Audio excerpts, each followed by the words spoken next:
Assalamualaikum warahmatullahi wabarakatuh. Asyhadu an la ilaha illallah wahdahu la syarikalah wa asyhadu anna Muhammadan abduhu wa rasuluh. Amma ba'du, fa'udzubillahi minasyaitonir rajim. Bismillahirrahmanirrahim. Allahumma shalli ala Muhammadin wa ala ali Muhammad kama shallaita ala Ibrahim wa ala ali Ibrahim innaka Hamidum Majid. Allahumma barik ala Muhammad wa ala ali Muhammad kama barakta ala Ibrahim wa ala ali Ibrahim fil alamina innaka Hamidum Majid. Pemirsa yang berbahagia, pada hari ini kita berjumpa dalam tausiah. Insya Allah akan disampaikan tentang ibadah. Kita akan mengetahui atau bertanya-tanya bahwa untuk apa kita diciptakan oleh Allah Subhanahu wa Ta'ala di muka bumi ini. Kita harus hidup, ya. Ini semuanya bukan berarti tidak ada tujuan.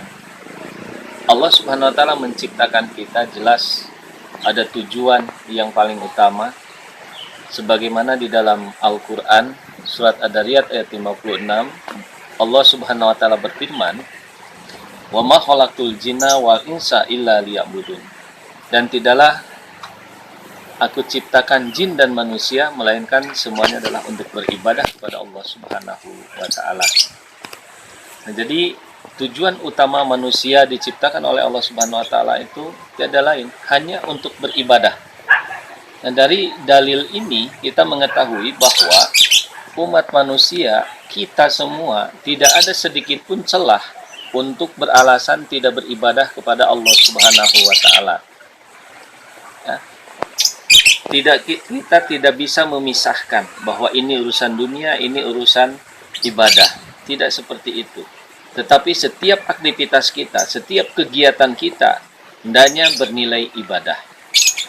Makanya junjungan kita Nabi besar Muhammad SAW di dalam hal ini selalu menasihatkan kepada kita, kepada umatnya terutama, bahwa di dalam setiap pekerjaan mulailah dengan basmalah.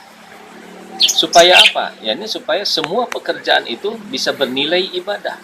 Apakah kita pergi ke sawah, apakah kita pergi ke kantor, ya, kemanapun kita pergi, apapun yang kita kerjakan akan menjadi nilai ibadah ketika kita memulainya dengan basmalah. Basmalah artinya Bismillahirrahmanirrahim. Nah, jadi dari sini sekali lagi tidak ada alasan untuk mengelak daripada ibadah ini. Nah, untuk apa kita diperintahkan bahkan diwajibkan beribadah kepada Allah Subhanahu wa Ta'ala?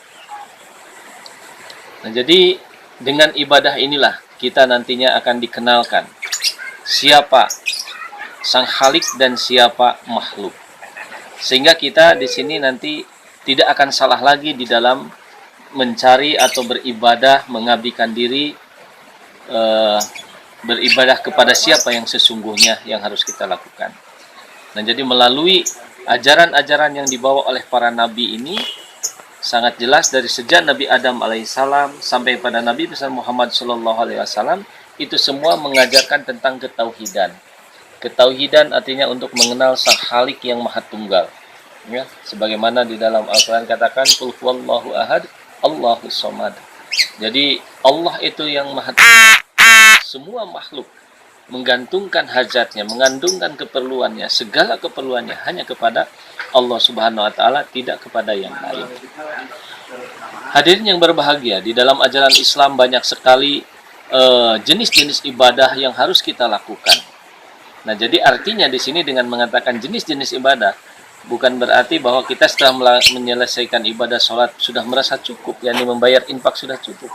Tetapi ingat, ibadah itu adalah dalam setiap tingkah laku kita, di dalam setiap aktivitas kita.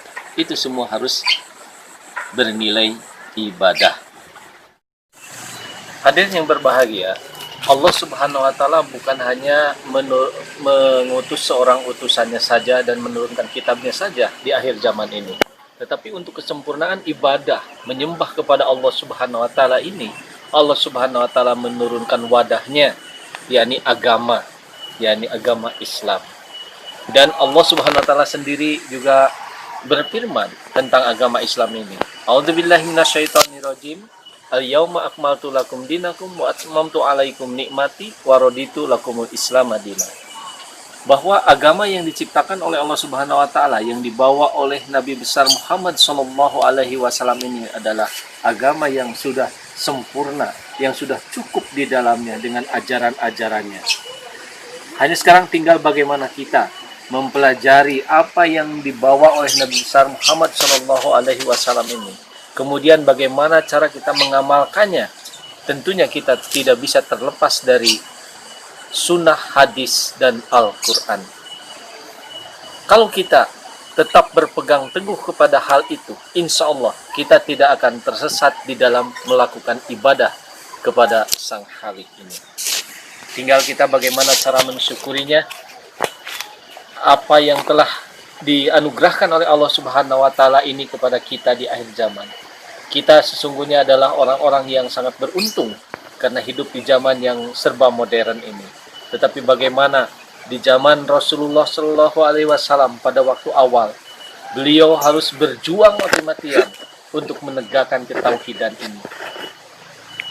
Memang sekarang juga tidak luput dari segala perjuangan yang keras. Kenapa? Karena penghalang-penghalang di zaman sekarang ini adalah kemalasan yang diakibatkan dari kemajuan yang ada sekarang ini. Alat-alat canggih sekarang ini, inilah yang menimbulkan satu kemalasan di dalam ibadah kepada Allah Subhanahu wa taala. Sebenarnya kemajuan ini kalau kita bisa menyikapinya dengan benar, kita bisa memanfaatkannya dengan benar, maka justru itu akan menjadi sarana dari Allah Subhanahu wa taala untuk kesempurnaan kita di dalam melaksanakan ibadah kepadanya. Hadirin yang berbahagia, saya kira untuk pada kesempatan ini saya cukupkan sekian. Mudah-mudahan Allah Subhanahu wa taala memberikan kemampuan kepada kita, memberikan kekuatan kepada kita, kesehatan, umur yang panjang, dan terus kita lebih meningkatkan lagi di dalam beribadah kepada Allah Subhanahu wa taala. Wabillahi taufiq wal hidayah. Wassalamualaikum warahmatullahi wabarakatuh.